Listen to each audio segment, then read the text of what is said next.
Hello everyone, and welcome back to another episode of the Thoughts of LISASMILEZ. Thought I had something on my eye. Anyway, I'm trying to get a quick episode in as I'm sitting here waiting in the car, using my time wisely. So what I want to talk to y'all about today is protective styling. Is it really protecting your hair?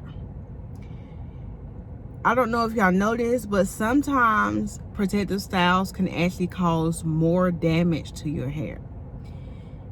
Some of y'all are probably shocked, like, what? I thought I was protecting my hair. No. So let me just give y'all some scenarios and give y'all some tips. Before going into a protective style, I always recommend that you get a treatment and that you get a trim.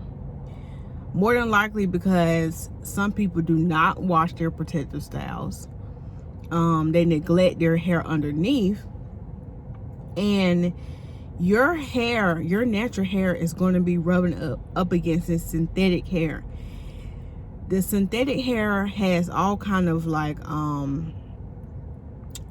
the synthetic hair can be drying because of the fibers and stuff that they use to put in this hair. It's different kind of chemicals that they use to put on this synthetic hair for it to last a month or two. So what you want to do is make sure your hair is healthy before going inside these protective styles, because if you're going into these protective styles and you haven't did the proper maintenance, and then you're neglecting your hair for another 4 to 5 weeks, it's going to be even worse. If you already have split ends going inside a protective style, you're going to make it worse, because the synthetic hair can dry your hair out, which can cause even more breakage. If you're already dealing with thinning and breakage, it's going to be worse. You're already dealing with dryness, it's going to be worse when you come out that protective style.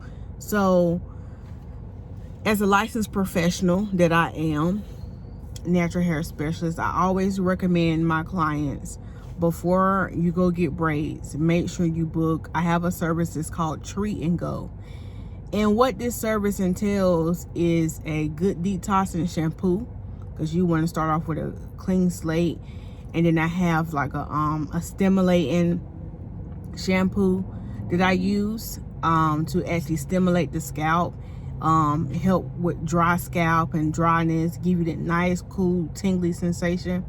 And then I also do a moisturizing shampoo. After that, then it comes with a steam treatment. The steam treatment is going to hydrate your hair from inside to out. And the treatment will vary. Sometimes I would do a protein treatment because some people hair is a little bit weak, so they need that protein treatment for the strength, or I might do a steam treatment. This depends on, when I analyze your hair, which one you might need. Then after that, then I do a blow dry, and then we do a trim, and they are all set to go for their protective styles. I have clients who did this over the summer last year.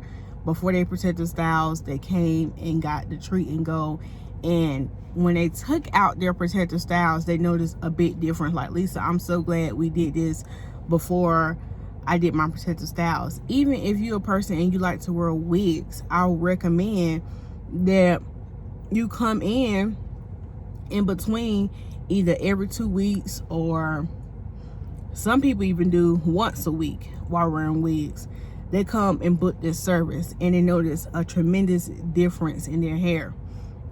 So we had to make sure that we're doing what we need to do. And also, when you come out of protective style, it's best to do the same steps as well. You want to put more protein back in your hair, because say, life got busy, you a mom or you're just a working young lady, and life got busy and you kept the protective style in a little bit too long. That's okay, don't fret. Just make sure when you come out that protective style, you book an appointment and make sure you get the right treatments and the right trims that you need. You want to put that protein back in your hair. You want to put that moisture back in your hair. You want to make sure you trim those ends. And I have seen some people go into a quote-unquote protective style, and when they come out, it's worse. Because another thing is, if your hair is already unhealthy, and if you already struggle with taking care of your hair, I do not recommend a protective style. If you do not know how to regularly take care of your hair without any braids or anything, don't even get a protective style. And it might be hard. I know that's hard for some people to hear, because they're like, well, Lisa, I want to get braids because I don't want to do nothing to it. But you still, y'all see me, if you're watching me on YouTube, you see I having braids. When I have in my braids, I shampoo my hair every 2 weeks still. But Lisa, it's going to look old. That's okay. That is okay. That is okay. And me personally, I love for my braids start to look a little bit older. It's just a preference thing. But that's just what it is. That's just what it is. My scalp and hair is going to stay clean. Yes, I do wash my hair while I still have a protective style. That's just me, okay? And I'm not trying to keep these braids forever, okay? Month tops, okay? That's it.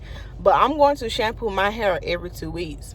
So you the type of person, you already struggling with dryness or a lot of breakage, I wouldn't even recommend you go inside a quote-unquote protective style, because sometimes it's not being protective if you're not taking care of it beforehand. So that is something to think about.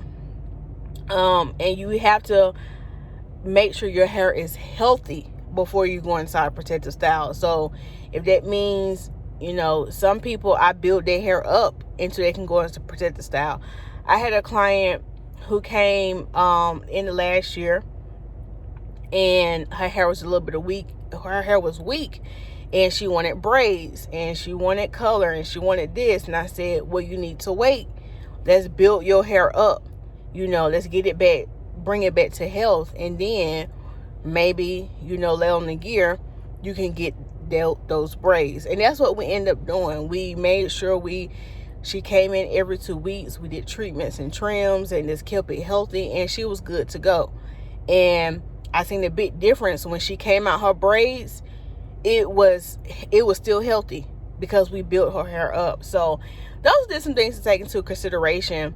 I know we all want to go get braids and protective styles, but let's just be mindful that if your hair is not a healthy state, I would not recommend it, because you're not protecting anything, and you want to make sure your hair is in a good state. And I know some people, y'all want to get protective styles because y'all want to be lazy, but I'm just here to keep it real with y'all.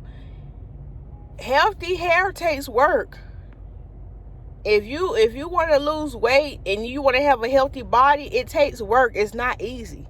A lot of people think it's just easy and cheap, but no, healthy hair ain't cheap. Okay, healthy hair ain't cheap. Healthy hair takes work, and it takes time, and it takes consistency. Okay, and it's not that, oh, Lisa, I'm not the type of hairstylist to just try to get your money. Like, oh, you just all about the money. No, I'm all about the health of your hair, because there's been some things that happen that people like, oh, you can just go ahead and do it, the protective style. And I'm like, I'm not going to do it because your hair is not healthy. I don't care about the money. So that's another thing you have to think about. A lot of people think hairstylists is out here just to get your money, and not me. I'm here to make sure you got healthy hair at the end of the day. And whatever that means for you, like if you have to come to the salon more, if that means you had to take better care of your hair at home and buy more professional products, it takes work and time. So just keep that in mind. And I seen somebody post this online. I wish I knew so I can give credit to the person, but they said something that basically like, we wear this hair, we can't take off this hair unless you got on the wig. You can't take it off. We were born with hair, so why not invest in it? You got to get up and walk around with this head every day, with this hair on your head every day, unless you're wearing a wig. But even if you are wearing a wig and you got hair up under there, if you don't take care of the hair up under there, you ain't gonna have no hair to braid down the grip the wig to, okay? If you really care about that, unless I want to be sensitive unless you're going through some things and you're actually losing your hair. And that's a whole different nuance. But basically what I'm saying is we wear this hair on our head. So we just need to take care of it, okay? And just be mindful before you get a quote-unquote protective style. One other thing I want to say about protective styles is sometimes people are doing protective styles way too much. Like, they will come out of braids this week, and in 2 days they're trying to get another set of braids. That is too quick. Your head needs to breathe, child. You hear me? Your head need to breathe. You don't need to be jumping up right back up in no protective style the next week. For me, if you want to go back in braids again, I at least say give your hair at least 2 weeks. Now, at least 2 weeks at the minimum. Let your hair be out and breathe. You want to go back in braids another 2 weeks, that's cool. But another thing, if you come out those braids and you're like, okay, at least I'll wait 2 weeks. But if you come out those braids and your hair wet and healthy coming out those braids, you might need to wait longer than 2 weeks.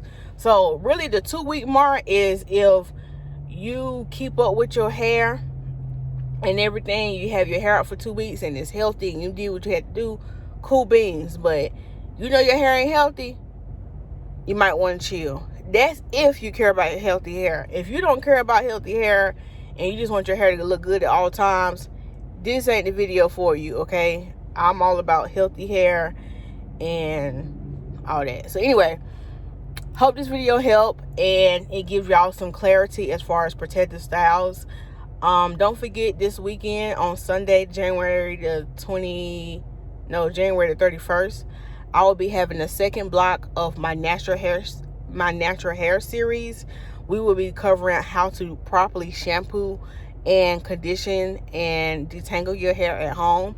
For those who are struggling, if this is something that interests you, you can click the link in my bio to sign up for that class. So I hope these little tips and tricks help, and I will see y'all in my next video. Bye.